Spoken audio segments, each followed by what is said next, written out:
Ladies and gentlemen, hey, hi, how you doing? Welcome back to the second channel. Thank you guys so much for stopping by.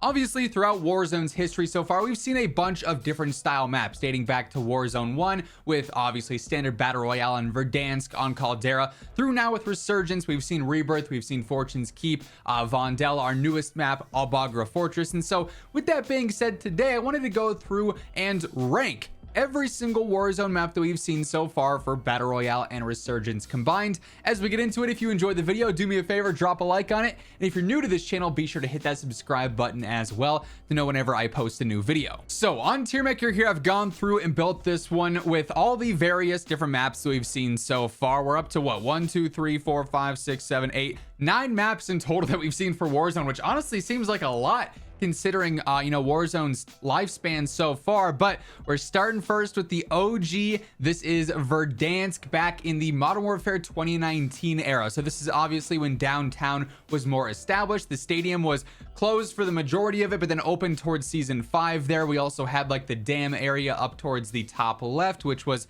rough at times. Overall, I'd say this map has to be an A tier map in all honesty. Obviously, we look back and there's some rose-tinted glasses in there. Everyone wants to see Verdansk back because Warzone was the most fun during that time. It's subjective, obviously, to your gameplay experience, but this Verdansk had a lot of flaws. Let's, not glance over that.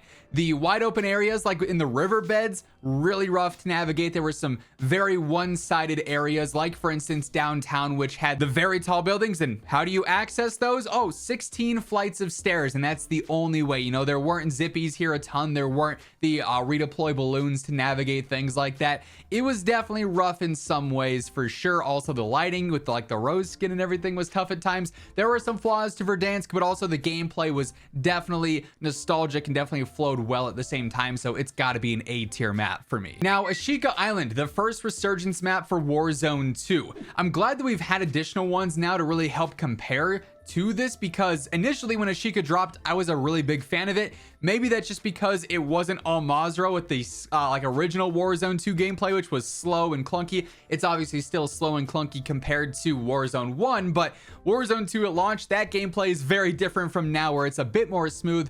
But honestly, I feel like Ashika for now is probably a C tier map in my opinion. I don't love the underground to it because that encompasses a large portion of the map.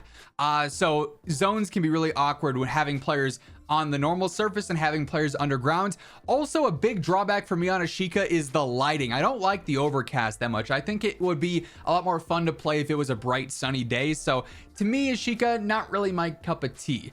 Rebirth, the OG. Again, this one honestly might be the only S tier map looking forward ahead. It's tough in my opinion to have a map that is just perfect, but to me, Rebirth Island was that. It was small enough that it played super fast even for Resurgence, but wasn't too small that regaining was actually possible here, and the match didn't end in like 10 minutes every single time. You had great fights across obviously the prison area, some of the outlying areas towards the edge of the map.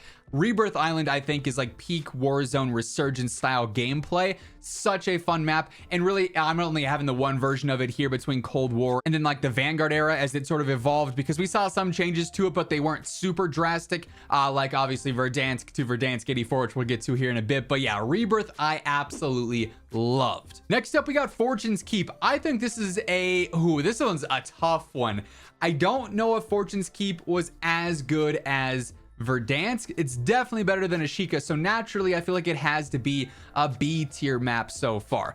Fortune's Keep, I really feel like didn't get enough love because it was only around for 2 seasons and then they completely removed it, obviously, when Warzone 2 dropped, which sucks because it was a fun map, and maybe if we got to play on it more, it might be further up the list because I like the parkour elements of it. Again, though, it had a lot of verticality with some above ground, some below ground stuff that made for some awkward end zones, but I like the vibe of this map. It was a little large in comparison to, Rebirth or something. It felt like at times it was a bit more slow pace, but overall, I feel like it was an underrated map and definitely did not get enough time to thrive. Now, Verdansk 84, I think is actually better than the OG Verdansk. The updates that they brought in with Verdansk 84 to some of the more open spaces that were awkward to traverse, the quality of life updates with various different things, zip lines more accessible, accessible and stuff. I feel like Verdansk 84 actually played a lot better than OG Verdansk. So they're both A tier maps. Obviously Verdansk at its core is still Verdansk, but 84 is definitely a new and improved version in my opinion. The lighting on Verdansk OG might be a bit better, like exterior, interior, obviously that goes to Verdansk 84. You know, Superstore, you could actually see things and not every skin blended into the dark shadows, but overall, both great maps. 84 leans more into like my style of play, and I like how that map flowed across the board. Now, Al Mazrah, maybe this is a hot take, but I also think Al Mazrah is an A tier map because of how it's designed. The gameplay on this map would be a D tier because Warzone 2 gameplay is so clunky and awkward. But the actual map design itself, which is what we're rating things here with, the actual map design is very good. Yes, the center is a mountain. However, you can actually navigate this mountain at least. There is cover around the outside. So if you want to go around Observatory, you can do so within trees and within rocks that are going to provide decent world cover. If you want to go through it, there's ways to actually navigate through it with some of the tunnels and now the underground bunker system and whatnot. The outskirts, I feel like, play decent as well. The biggest drawback to me is the lack of points of interest in certain areas. There are a lot of wide open spaces, which maybe would be what drops this down closest to B. Maybe it's the lowest A tier map, but overall, the design of this map, I think, is the purest and best from a Battle Royale standpoint. If we had this map with Warzone 1 movement, it might be considered the best map in Warzone history, in my opinion. Like I said, maybe that's a hot take, but that's where I'm leaning. Now, Caldera. Honestly, I feel like this might be a D tier map. Mainly just because so open. The Vanguard era didn't help. The planes on this map were miserable. The gameplay was still fun and super fast paced, which really might be what would redeem it for like a C tier. But again, we're more so focused on how the map plays itself. I mean, the peak area to me was fun to land on. Like the hot drop mentality of that was awesome, and the hot drop gameplay was great, but anything around peak sucked.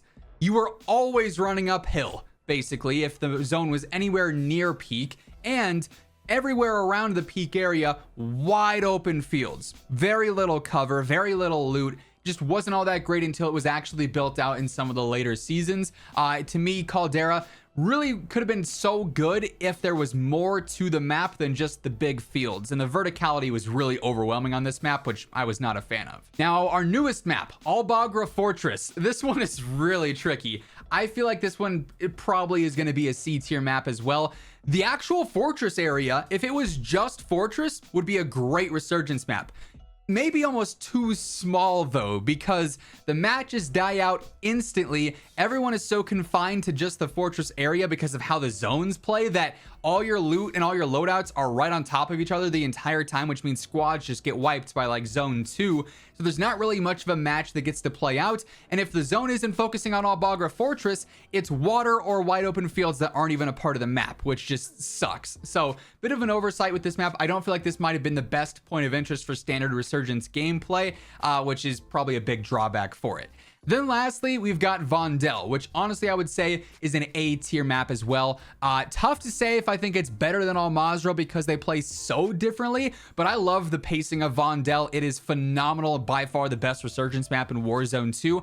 Again, this map with Warzone 1 movement, oh my goodness, that could have been so good. Maybe better than Rebirth, but even for Warzone 2 gameplay, I can consistently drop higher kill games on Vondel back to back to back. You know, we're talking 10, 15, 20 kills. I like the, you know, more modern city environment there. It's good for engagements. You can navigate the roofs easily. You can actually play around them too if need be. The water is a bit of a drawback still in my opinion, which maybe would keep it from being, you know, better than these other ones in A tier, but I love Vondel gameplay. I definitely think it's the best Resurgence map we've seen so far in the new era of COD. So yeah, that's how things end up shaking out, at least from my POV, from my opinion. I'm sure you guys won't agree with everything on this list, right? Because we always all think differently when it comes to what maps we love, which maps we hate. But let me know your absolute favorite map from Warzone down in the comments below, and then also your least favorite. What would you put in S tier? What would you put in D tier?